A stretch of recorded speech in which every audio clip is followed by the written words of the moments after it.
Ladies and gentlemen, your Secretary General.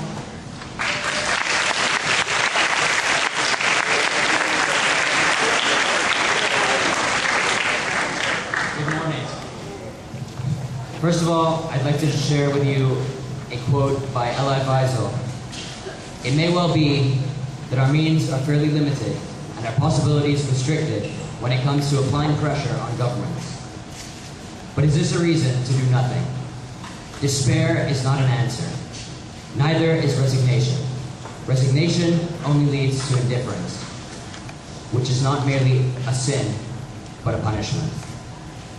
Ladies and gentlemen, the world in which we find ourselves living is an evolving one which has yet to see great political change, so-called miracles in the pharmaceutical industry, revolutions within lesser developed nations, the dissolution of gender inequality, all of which will come at sacrifice on behalf of the human race. However, if we intend on surviving as a predominant species on Earth, then there is no question that that sacrifice is necessary. The sacrifice which I am outlining is not so much a physical, tangible good, such as money, gold, or a house. Rather, a sacrifice which calls down for the laying down of ideologies, a compromise. I find it incredibly hard to believe that after 11,000 years, we have not learned how to live peacefully with our neighbors. I also find it hard to believe that after 11,000 years, we still have over 2.5 million people dying in Africa because of malaria. When calculated, that's 7,000 deaths per day, 5 deaths per minute. Or that there are 2.2 billion people who lack access to basic sanitation, to clean drinking water, to the things that we take for granted every day. According to scientific studies, there will be no glaciers left on Earth by 2030. 2030, ladies and gentlemen. That's in 22 years. More importantly, that's in our lifetime. How on earth can we keep on pretending that we're going to survive with the crude statistics that we see today? The fact is, we simply can't. However, for us to witness a change within the system, the aforementioned compromise is of crucial importance. Samuel P. Huntington once wrote that, I quote, "The fault lines between civilizations will be the battle lines for the future." So when will the human race realize that it will have to overcome its cultural, ethnical, and moral boundaries in order to ensure its own survival? It's infinitely easier to disagree with someone than to reach a compromise. And so allow me to bring this full circle by explaining the quote by Elie Wiesel. He makes the assertion that our individual qualities may not necessarily bring about the massive change which we seek. However, he then poses the question, is that good enough reason to stand by and do nothing? My response, no. Many of you are probably wondering whether or not your actions here, attending a Model United Nations conference, are really going to do anything to society around you.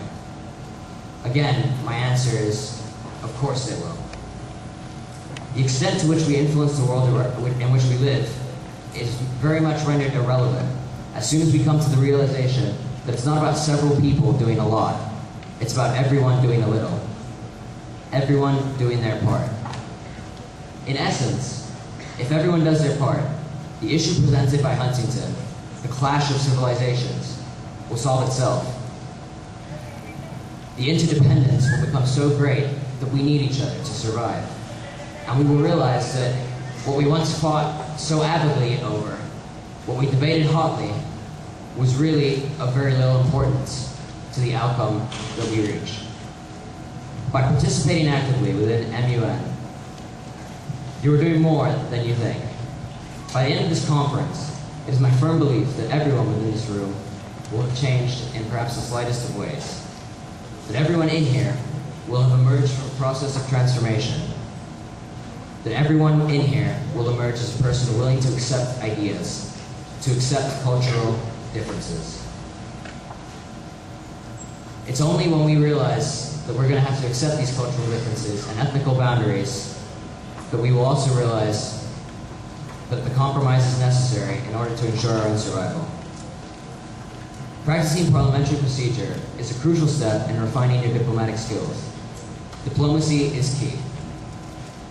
If we all went about things our own way, then the system described by Plato would be anarchy. We bring political and social stability to our own world.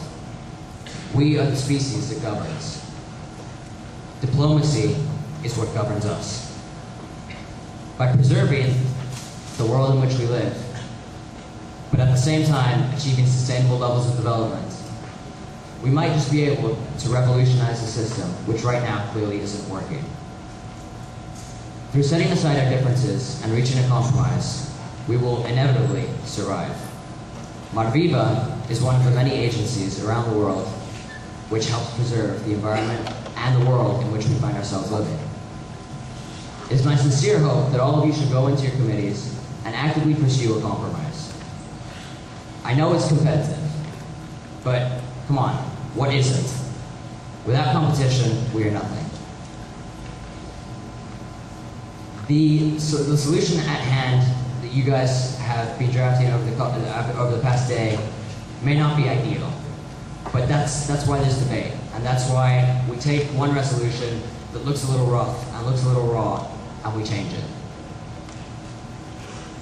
Just from the 4 years that I've been involved in PANAMUN, I have been able to witness great change. Great change which has arisen from the actions of individuals, of people like yourselves, of students. You all have a tremendous ability to bring change to the world around you. And despair, as Eloisa points out, is perhaps a temporary solution. However, it is by no means an answer. Thank you very much, ladies and gentlemen. And now, please join me.